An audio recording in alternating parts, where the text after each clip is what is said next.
एक बड़े शहर में रतनलाल अपनी बेटी संध्या और छोटे बेटे कुणाल के साथ रहता है। रतनलाल बहुत गरीब है और शराबी किस्म का आदमी है। वो रिक्शा चलाकर अपना जीवन यापन कर रहा है। रतनलाल एक अधेड़ उम्र के आदमी योगेश्वर को कभी कभी अपनी रिक्शा से मार्केट या मंदिर छोड़ता है और कभी कभी बाजार से उसका सामान भी ले आता है। एक दिन रतनलाल योगेश्वर से कहता है, साहब, आपके पास गाड़ी है, फिर भी आप कभी कभी रिक्शा से क्यों जाते हो?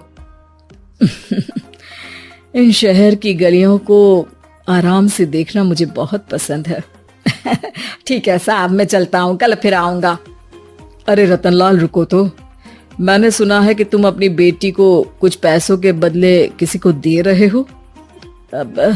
अभी किसी को बेचे नहीं तो क्या करे साहब। एक छोटा बेटा है, उसको पढ़ाना भी है, उसकी देखभाल भी करनी है, और अगर मैं बेटी को घर में रखूंगा तो उसकी शादी कैसे करूंगा साहब। तुमको कितने पैसे मिल रहे हैं? अब 50,000 साहब। देखो, मैं तुमको पूरे 20 लाख रुपए देता हूँ। तुम अपनी बेटी संध्या को मुझे दे दो। हैं? 20 लाख? धन्यवाद साहब, धन्यवाद। मैं कल ही उसे आपके पास छोड़ जाऊंगा साहब। अगले दिन रतनलाल संध्या को हमेशा के लिए योगेश्वर के यहाँ छोड़ आता है और बदले में 20 लाख रुपए लेकर घर आ जाता है। रतनलाल जिंदगी में पहली बार इतने पैसे पाकर बौखला गया। उसने एक अच्छा घर लिया। कुणाल, अब हमें कोई चिंता नहीं है, तू अब अच्छे से पढ़, खूब मन लगाकर पढ़ाई करना। पापा, मुझे पढ़ाई करना अच्छा नहीं लगता। अरे तूने अगर ज्यादा बकवास की ना तो बहुत मारूंगा। कल से तू अच्छे स्कूल में जाएगा तो जाएगा, हाँ बस। कुणाल का एडमिशन एक अच्छे स्कूल में हो जाता है, लेकिन आए दिन स्कूल से शिकायत आती ही रहती है। 10 साल बाद एक दिन प्रिंसिपल मैडम रतनलाल को स्कूल में बुलाती है। रतनलाल, आपका बेटा कुणाल बहुत आवारा हो गया है और ये बिल्कुल भी पढ़ाई नहीं करता है, बल्कि उसका दिमाग गलत कामों में जा रहा है। अब मैं उससे बात करूंगा मैडम। ठीक है, आज ये आखिरी मौका है, अगली बार तो मैं उसे स्कूल से ही बाहर निकाल दूंगी। रतनलाल घर आ जाता है और कुणाल से कहता है, कुणाल बेटा, मैं तुम्हारे ऊपर इतना पैसा लगा रहा हूँ, फिर भी तुम स्कूल में सही से क्यों नहीं पढ़ते हो? आप तो रहने ही दीजिए, मैं सब जानता हूँ कि ये पैसा कहाँ से आया है, और वैसे भी अब ये पैसा मेरा है। मेरा जो भी मन होगा मैं करूँगा। आज के बाद मैं कभी स्कूल नहीं जाने वाला। रतनलाल को अपनी बेटी की याद आती है और वो रोने लगता है। 5 साल बाद कुणाल एक दिन एक लड़की को शादी करके घर ले आता है। पिताजी, ये मेरी पत्नी है स्वीटी। तुमने शादी कर ली? हाँ, शादी कर ली मैंने, दिखाई नहीं दे रहा? और अब से आप फिर से कमाना शुरू कर दो, बहुत बैठ कर खा लिया। कुणाल, तुम इस बुड्ढे को घर में क्यों रख रहे हो? देखो ना, ये शराब पीता है, इसे घर से बाहर निकाल फेंको। अरे स्वीटी, ये मेरे पापा है, कैसे बाहर निकाल दूं? और वैसे भी घर में कोई तो चाहिए ना काम करने वाला, नौकर समझ कर रख लो। इस बुड्ढी को तो घर से बाहर निकाल कर ही रहूंगी मैं कब तक इसके लिए खाना बनाऊंगी?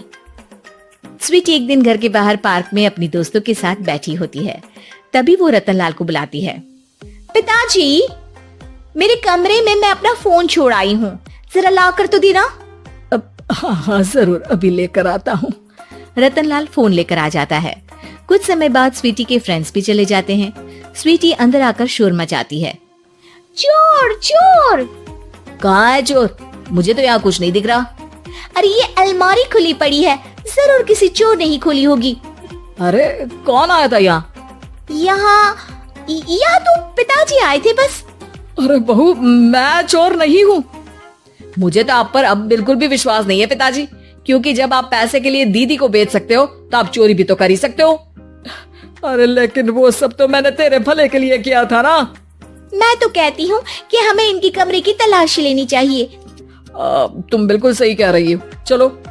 स्वीटी और कुणाल दोनों रतनलाल के कमरे की तलाशी लेते हैं और उन्हें वहाँ स्वीटी की ज्वेलरी और पैसे मिल जाते हैं। मैं तो पहले ही जानता था कि चोर आप ही हो। निकल जाओ मेरे घर से और दोबारा अपनी शक्ल मत दिखाना। रतनलाल आंखों में आंसू लिए घर से निकल जाता है।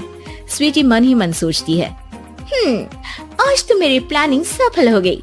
जैसा मैं चाहती थी ऐसा ही किया और बड़ी आसानी से उस बुड्ढी को चोरी का इल्जाम लगाकर घर से भगा दिया। रतनलाल की हालत अब ज्यादा खराब हो गई और वो सड़क पर बैठकर भीख मांगकर खाने लगा। एक दिन वहां एक गाड़ी आकर रुकी और सड़क पर बैठे सभी भिखारियों को अपने सेंटर ले गई। एनजीओ की मालिक संध्या एक एक करके सभी को सुविधा मुहैया कराती है। तभी उसकी नजर रतनलाल पर पड़ती है। पिताजी, संध्या तू? पिताजी आपकी ये हालत कैसे हुई? ये सब मेरे बुरे कर्मों की सजा है जो मुझे मिल रही है। मुझे माफ कर दे बेटी।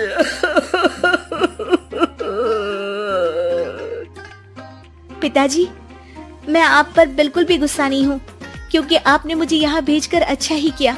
मेरी जिंदगी बदल गई। लेकिन ये सब हुआ कैसे बेटा? आप ये नए कपड़े पहनो, तब तक मैं योगेश्वर अंकल को बुला कर लाती हूँ। योगेश्वर अंकल? हाँ अंकल। योगेश्वर जी ने तुझसे शादी नहीं की थी? नहीं तो पापा, उन्होंने तो मुझे पढ़ा लिखा कर इस काबिल बनाया है कि मैं आज सबकी सेवा कर पा रही हूँ। रतनलाल पश्चाताप करके रोता रहता है। तभी योगेश्वर भी वहां आ जाता है। रतनलाल जी, आपकी ये हालत कैसे हुई? इतने सारे पैसों के बावजूद भी? क्योंकि मैंने बेटे और बेटी में भेदभाव किया था। लेकिन आपने ये कैसे किया? मुझे ये जानना है, बताइए। सालों पहले जब संध्या छोटी थी, तब मैंने एक बार एक आदमी से तुम्हें बात करते हुए सुना था, जो कुछ पैसों में संध्या को तुमसे खरीद कर शादी करना चाहता था। मैं उस समय एनजीओ में बच्चों के लिए ही काम कर रहा था और मैं किसी भी लड़की की जिंदगी खराब होते नहीं देख सकता था। इसलिए मैंने अपने जीवन की कमाई का एक बड़ा हिस्सा तुम्हें दे दिया था। सच में कितना गलत था मैं। मुझे माफ कर दो। अब आप दोनों मेरे साथ घर चलो और आज मैं अपना सच्चा प्रायश्चित करना चाहता हूँ। योगेश्वर और संध्या रतनलाल के साथ घर जाते हैं। स्वीटी दरवाजा खोलती है। चोर भिखारी, तू फिर से आ गया? चल भाग यहाँ से बुड्ढे। ये घर तुम्हारे बाप का नहीं, मेरा है। बाहर निकलो यहाँ से। रतनलाल कुणाल और संध्या को घर से बाहर निकाल देता है। योगेश्वर जी, अब ये घर आपका है और अब आप यहाँ एक और एनजीओ खोल सकते हैं। शायद अब ये सच्चा प्रायश्चित है। संध्या अपने पिता के गले लग जाती है।